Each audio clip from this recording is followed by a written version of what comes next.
Hey everybody, Itaewon Sammy here. Part 4. Part 4. Is it part 4 or part 3? Yeah, it's part 3. I'm sorry. Part 3 of Love in a Foreign Land. Where did we leave off last time? It was the end of the second trip, 2016, and Jay is in Alaska working, and Kay has followed him and staying with him in Alaska for 8 months while he's working. Now, he works nights, 12 hours, from 6 till 6. So, he comes home, she makes him breakfast, they hang out a bit, and he sleeps. And then he gets up in the afternoon and they hang out a little bit, and they have dinner, and then he goes to work. So they're in a small mining town. There's not really much to do. Now, like most mining towns, there are, if you think of like the army bases, there are bars and places that pop up outside the mine. So, lo and behold, there were some Koreans there. And what ended up happening is that she made friends with them because, oh yeah, sorry, Kay, I'm just doing this from memory, so I'm sorry. Kay introduced him to some people, to his friend who was married to a Korean, and she had a little shop, restaurant, and now Kay was on a tourist visa, so she can't legally work, but she was hanging out with this friend and his wife. Sorry, the friend was working in the mine, the wife. So she was hanging around with the wife, the Korean wife, and they were getting along. They're the same age or whatever.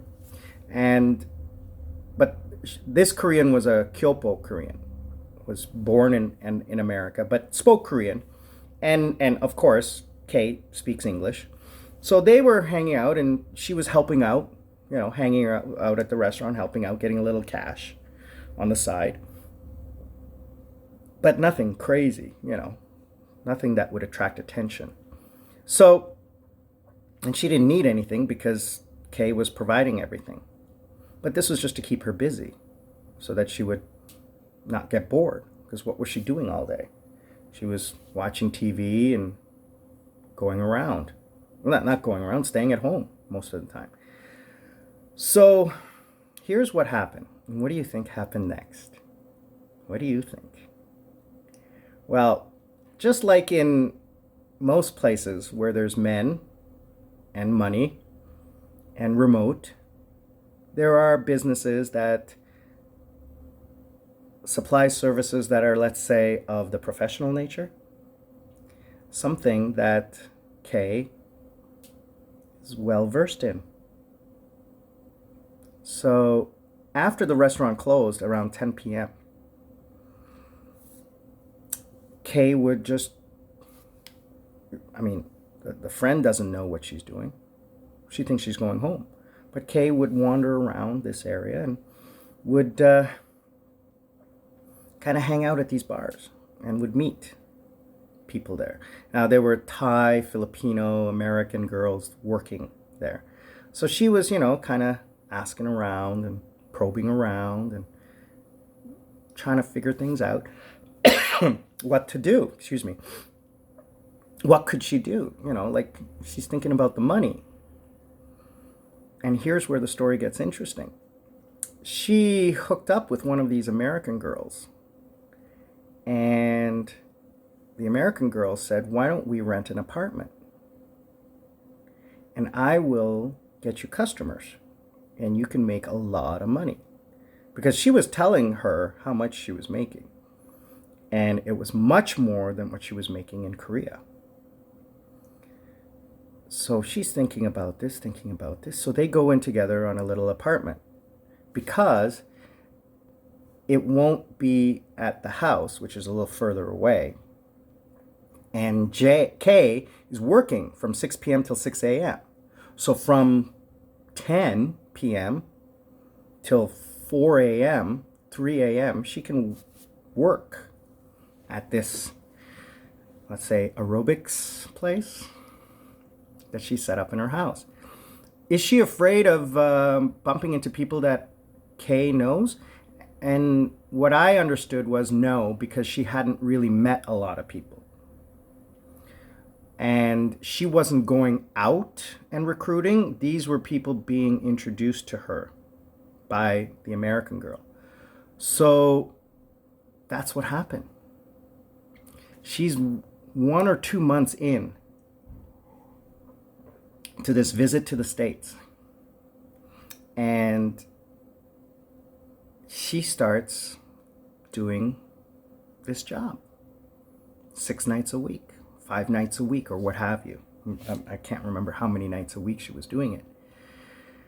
But every night she kisses Jay goodbye, goes to the restaurant, hangs out a little bit, leaves the restaurant, goes straight to the little apartment and working all night.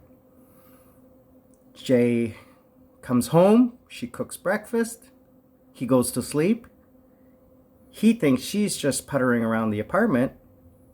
She's sleeping. She wakes up before he does and cooks him dinner, and he's off to work again. Makes him his, lunch, and she's back at it. So you figure, how much money is she making? And what's she going to do with it? She's got all this cash. And that's 1 month, 2 months, 3 months. They go away for Christmas. This time he gets, a month off. So they go down to Florida and he gets a month off. So she's been doing this for 2 months and she's got all this cash. You figure, say $1,000 a night, 6 nights a week for 2 months. You figure out how much that is. She's got all this cash. What's she going to do with it? So they go down to the Florida house and they spend a month down there enjoying, and back to Alaska for another 4 or 5 months, and she keeps working. Now this is spring 2017. And they come back to Korea. So at this point, they're talking marriage. So he does what he does all the right things, gives her the ring, they get engaged, they're spending 3 months here in Korea, and then they're going to travel a little bit and then come back, which resets his visa so that he can stay for the full 4 months. And at the end of the 4 months, they get married in Korea. So they're married in Korea. Now, I don't know the process, but he didn't care about getting a Korean visa because he wanted to live in the United States, and so did she. So he tells her, get rid of your apartment, get rid of all of that stuff, and come and we'll work on the visa in America. So I'm not going to go through all the details about an American marriage visa or what have you, but let's just say he took care of it all, she got it, and they fly back at the end of the 4 months. They fly back to Alaska and they get married in the United States. And they file all the paperwork, and she's got the marriage visa. So they have to do a whole bunch of paperwork and everything like that. I'm not sure of the process. I didn't ask. I just know that between the time they got married, the time they went to America and then got married, they had to do some things, and then by Christmas of 2017 she had her visa. So then what happened? Sorry, let me just take care of something here.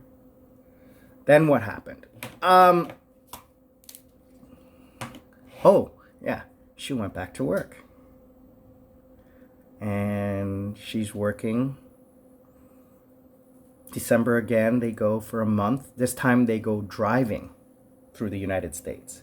So they drive from Alaska down through California, Arizona, Nevada, Texas, whatever, Georgia, and then Florida to tour the country. And they take about 6 weeks to do that and then fly back to Alaska.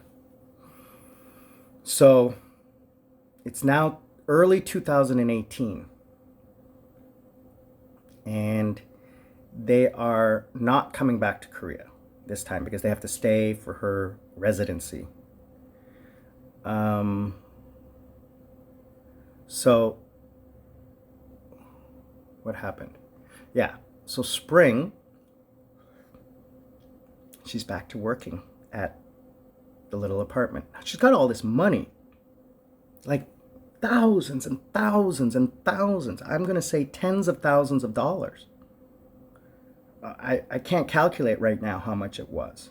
But she's putting a few dollars on the table every night. She says it's from tips at working at the restaurant. Oh, and the interim, she'd also started working at a foot massage place. So she said, you know, here's $50, here's $20, here's $100, you know, and he's happy because she's making a little bit of money. He thinks. When in fact, she's not working at the restaurant anymore, and she wasn't working at a massage parlor, but she's throwing this money on the table. So early 2018, and she's now her third time in America, and she's been doing this for, I'm going to say, second time, so 3 months, and now she's been doing it for October, November, December, January, February, March, another 6 months. So about a year she's been doing this job. So you imagine how much she's got squirreled away. Where's she putting it? He doesn't know. What do you think happens next? Part 4 coming soon. Itaewon Sammy, I'm out.